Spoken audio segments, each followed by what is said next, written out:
आडवाणी द्वारा 1990 में निकाली गई रथ यात्रा का अंजाम बाबरी मस्जिद विध्वंस के रूप में देखने को मिला और 1996 के लोकसभा चुनावों में भाजपा की सीटें 161 पहुंच गई। 2002 गुजरात चुनावों से पहले भी इसी रणनीति को अपनाया गया। इस बार मोदी के नेतृत्व वाली भाजपा सरकार के कार्यकाल में भारी जनसंहार हुआ। 16वीं लोकसभा चुनाव से पहले मुजफ्फरनगर और शामली में दंगे भड़के, जिसमें 50 से अधिक की जान गई और 50,000 से अधिक विस्थापित हुए। कुल मिलाकर के जो संघ का जो एजेंडा है, हिंदू राष्ट्र का एजेंडा है, उसको सभी लोग मिलकर के सर्व करते हैं। मतलब एक तबका हमको बार बार दिखता है कि वो संसदीय भाषा बोलेगा, उसी की बात करेगा, संविधान की गरिमा की बात करेगा। एक तबका ऐसा है जो हेट स्पीचेस तोड़िया हैं, तमाम सारे ऐसे लोग हैं जो अलग अलग समुदायों के खिलाफ जहर उगलेंगे। और एक तीसरा तबका ऐसा है, ब्रॉडली अगर हम देखें, स्टॉर्म ट्रूपर्स का, तूफानी दस्तों का, जो लोगों को सबक सिखाएंगे। दिल्ली में अरविंद केजरीवाल के इस्तीफे के 8 महीने बाद विधानसभा भंग हुई। उसी के बाद से दिल्ली में एक तनावपूर्ण सांप्रदायिक माहौल देखने को मिला है।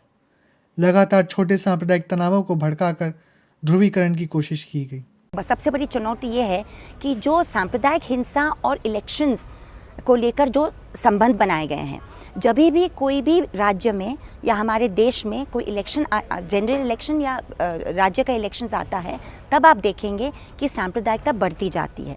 27 अक्टूबर 2014 को भाजपा के पूर्व विधायक सुनील कुमार वैद्य ने त्रिलोकपुरी में मस्जिद के सामने मंदिर बनाने की घोषणा कर दंगे को भड़काने का काम किया। त्रिलोकपुरी सांप्रदायिक तौर पर संवेदनशील इलाका है जहां मुख्यतः दलित रहते हैं। So it wants to polarize the voters at the grassroots level. So it is adopting this method of raising incidents, raising controversies, so that there is polarization, and then it can get votes. Basically, all those areas which Dalits are Muslim populated areas. यह सांप्रदायिक तनाव बवाना में भी बना रहा, जहां भाजपा विधायक गुगन सिंह ने मुहर्रम जुलूस के दिन ही महापंचायत बुलाई। इस आग को दबाने का काम अमन समिति ने किया, जिसने लोगों से शांति बनाए रखने की अपील की। There are some silver linings also, because when the incidents happened, the secular forces, secular groups in Delhi, they came together, they raised their voice, they tried to form peace committees, they went to all those areas, they went to the jail to meet those people who are in jail. So I think there is a scope.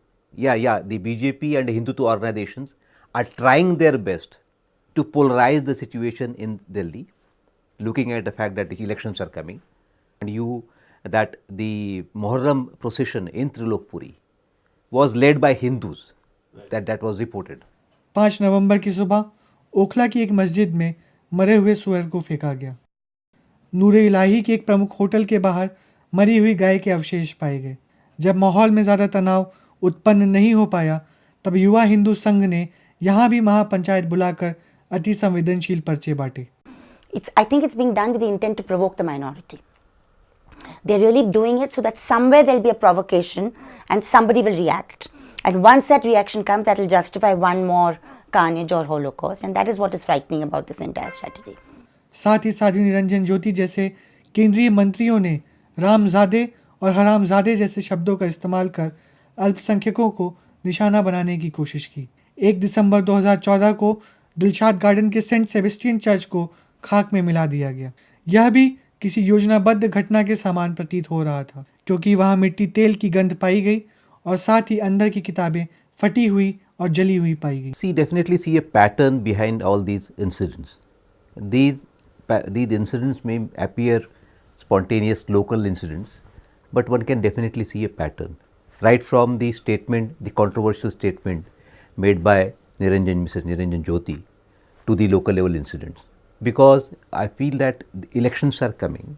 अब जब दिल्ली चुनाव को सिर्फ 1 महीने रह गए हैं, त्रिलोकपुरी, बवाना और दिलशाद गार्डन जैसी घटनाओं पर लगाम लगेगा या फिर नहीं, यह एक खुला सवाल है।